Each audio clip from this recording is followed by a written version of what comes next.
Hello, my friend, and welcome to Wisdom Trek. I am Guthrie Chamberlain, your guide to wisdom and creating a living legacy.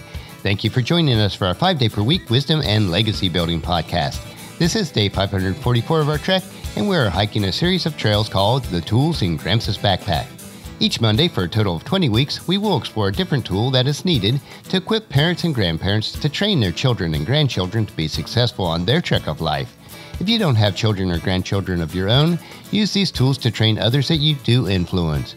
Today is the 7th tool in Gramps' backpack, and it is leadership. We are broadcasting from our studio at the Big House in Marietta, Ohio. All of us are leaders in some areas of our life. It may be with our children, our grandchildren, in a large company, or in a small church. Regardless of who you lead, your role is important. Being a leader is a responsibility that you should take seriously, as it allows you to impact the lives of others, possibly for all eternity. That is why this tool is so important. Let's open Gramps' backpack today as we explore the tool of leadership. The old saying is familiar and true: imitation is the sincerest form of flattery. As believers, we are called to imitate, as best as we can, the carpenter from Galilee. The task of imitating Christ is often difficult and sometimes nearly impossible, but as a Christ follower, that should be our objective. Our world and families need leaders who willingly honor Christ with their words and actions, but not necessarily in that order. If you seek to be such a leader, you must begin by making yourself a worthy example for your family, your friends, your church, your work, and your community. Your words of instruction as you discipline and mentor others will never make an impact unless you are willing to practice them yourselves. Most learning is caught by your actions rather than taught by your words. Christ-centered leadership is an exercise in serving. First serving God by following His precepts in His Word, then serving others by example and word.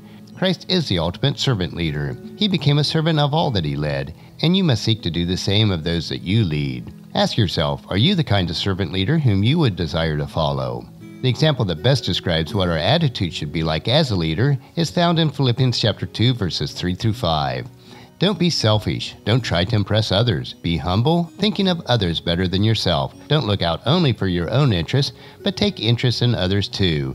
You must have the same attitude that Jesus Christ had. As an example of a leader in the church is found in 2 Peter chapter 5, verses 2 and 3, but this pattern is an excellent model for leadership in every level of your home or organization.